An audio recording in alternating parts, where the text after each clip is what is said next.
1893 সালে জার্মানির একজন ছেলে তার বাবাকে সারা জীবনের জন্য হারিয়ে ফেলে। তার বাবা মারা যাওয়ার সময় তার জন্য কিছু জার্মান গোল্ড মার্কস রেখে যায়, কিন্তু দুর্ভাগ্যবশত তার সেই টাকাগুলোও চুরি হয়ে যায়। এই সব কিছু হারিয়ে ফেলার পরেও তার কাছে একটা জিনিস ছিল, সেটা হচ্ছে নতুন মডেলের ঘড়ি বানানোর জেদ। আর এই জেদই তাকে সফলতা এনে দেয়। হ্যাঁ, গল্পটা হচ্ছে রোলেক্সের। আজ আমি আপনাদের রোলেক্সের পুরো হিস্টোরি বলবো। তো চলুন ভিডিওটা শুরু করা যাক।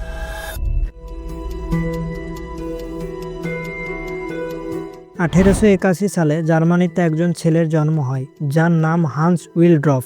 এর ঠিক কিছুদিন পর হান্সের বাবা মা সবাই মারা যায়, আর তার জীবন পুরো অন্ধকারে ভরে যায়। এরপর তার চাচা বাবারা একটি সিদ্ধান্ত নেয়। সিদ্ধান্তটা ছিল হান্সের বাবার ব্যবসা বিক্রি করে হান্সকে স্কুলে পাঠিয়ে দেবে। এর ঠিক কয়েকদিনের মধ্যে হান্সের বাবার ব্যবসা বিক্রি করে হান্সকে স্কুলে পাঠিয়ে দেয়। স্কুলে যাওয়ার পর সুইজারল্যান্ডের একজন ছেলের সাথে হান্সের বন্ধুত্ব হয়। তার সেই বন্ধু তাকে ঘড়ির ব্যাপারে অনেক কিছু বলে। হান্স এইসব শোনার পর মনে মনে প্ল্যান করে সে ঘড়ি নিয়ে কিছু একটা করবে। এরপর 1900 সালে 19 বছর বয়সে হান্স জার্মানি ছেড়ে সুইজারল্যান্ডে চলে যায়, কেননা সুইজারল্যান্ডে সে কটেন ট্রেডার নামে একটি ঘড়ির কোম্পানিতে চাকরি পায়। সেখানে হান্সের কাজ ছিল ঘড়ির অ্যাকুরেসি চেক করা এবং ঘড়ির টাইম ঠিকঠাক আছে কিনা সেটা দেখা।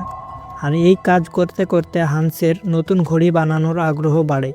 এরপর 1903 সালে হান্স সুইজারল্যান্ড ছেড়ে লন্ডনে যাওয়ার সিদ্ধান্ত নেয়, কিন্তু লন্ডন যাওয়ার সময় তার সাথে একটা দুর্ঘটনা ঘটে যায়।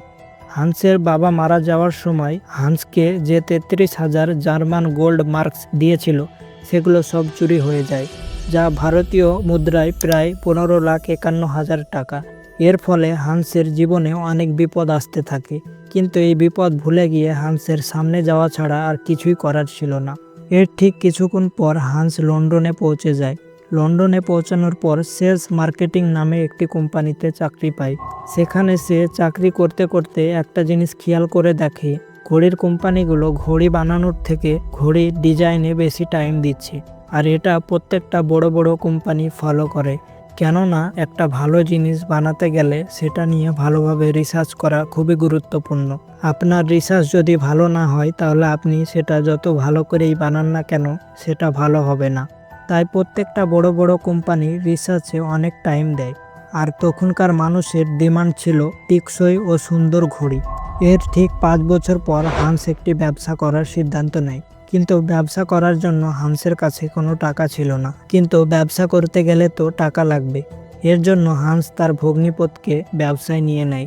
এরপর 1905 সালে তারা একটি দোকান খোলে, আর দোকানের নাম রাখে উইলড্রফ অ্যান্ড ডেভিলস ফ্রেম। এরপর তারা ভাবতে থাকে ট্রাভেলদের জন্য পকেট ঘড়ি বানাবে, আর এটা অন্যদের তুলনায় ছোট ও হাই কোয়ালিটির বানাবে। এতে দেখতেও সুন্দর লাগবে এবং তাড়াতাড়ি নষ্ট হবে না। এরপর তারা তাদের ঘড়ি বানানোর কাজ শুরু করে দেয়। ঘড়ি বানানো হয়ে গেলে ঘড়িটার নাম রাখে পোর্টফোলিও পকেট ওয়াচ। এটা তাদের প্রথম ঘড়ি হিসেবে অনেক ভালো হয়েছিল। এর ফলে হান্স প্রথম ঘড়িতে সাকসেস পেয়ে যায়। কিন্তু সাকসেস পাওয়ার পরেও হান্স পকেট ঘড়ি বানাতে চায় না। পকেট ঘড়ির বদলে হাত ঘড়ি বানাতে চায়। কিন্তু তখনকার সময় হাত ঘড়ি মেয়েরা পরতো, ছেলেরা না। কিন্তু হান্স এটাকে চেঞ্জ করে ছেলেদেরকেও পড়াতে চেয়েছিল, কিন্তু তখনকার সময় ছেলেরা হাত ঘড়ি পরতে ইন্টারেস্ট ছিল না। এর ঠিক 1 বছর পর 1906 সালে হান্স খেয়াল করে দেখে ব্রিটেনের ছেলেমেয়েরা ব্রেসলেট পরতে অনেক ভালোবাসে। আর এটা দেখে হান্সের মাথায় একটা বুদ্ধি আসে। এর ঠিক কিছুদিন পর হান্স বাজারে তার আরও একটি নতুন হাত ঘড়ি লঞ্চ করে, আর ঘড়িটার নাম রাখে ব্রেসলেট ওয়াচেস। আর এই ঘড়ির ফিতেগুলো চামড়ার বদলে সিলভার ও গোল্ড কালারের বানানো হয়েছিল, যার কারণে ব্রেসলেটের মতো লাগছিল। এর কারণে তার ঘড়ি কিছুদিনের মধ্যে ব্রিটেনে জনপ্রিয় হয়ে ওঠে। কিন্তু হান্স খেয়াল করে দেখে তার ঘড়ির ভিতরে কোনো নাম ছিল না। এরপর হান্স খেয়াল করে দেখে বড় বড় কোম্পানিগুলো তাদের ঘড়ির ভিতরে তাদের ব্র্যান্ডের নাম দিয়ে রেখেছে।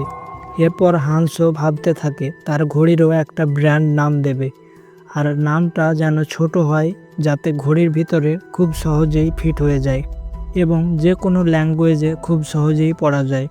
এরপর হান্স তার ঘড়ির জন্য একটি নাম খুঁজতে থাকে। কিছুক্ষণ পর সে বিভিন্ন বর্ণমালা দিয়ে 100টিরও বেশি নাম তৈরি করে। ঠিক তখনই তার মাথায় আরও একটি নাম আসে, আর সেই নামটা ছিল রোলেক্স। এরপর 1908 সালে হান্স তার রোলেক্স নামটির ট্রেডমার্ক করিয়ে নেয়। 1908 সাল থেকে শুরু করে আজ পর্যন্ত রোলেক্স পুরো বিশ্ব জুড়ে জনপ্রিয়, আর এটি একটি ব্র্যান্ড হিসেবে প্রতিষ্ঠিত রয়ে গেছে। তো হান্সের এই অসাধারণ জীবন কাহিনী আপনাদের কেমন লাগলো সেটা কমেন্ট বক্সে জানাতে ভুলবেন না। আর এই রকম আরও বড় বড় কোম্পানির জীবন কাহিনী পেতে চ্যানেলটিকে সাবস্ক্রাইব করে রাখুন।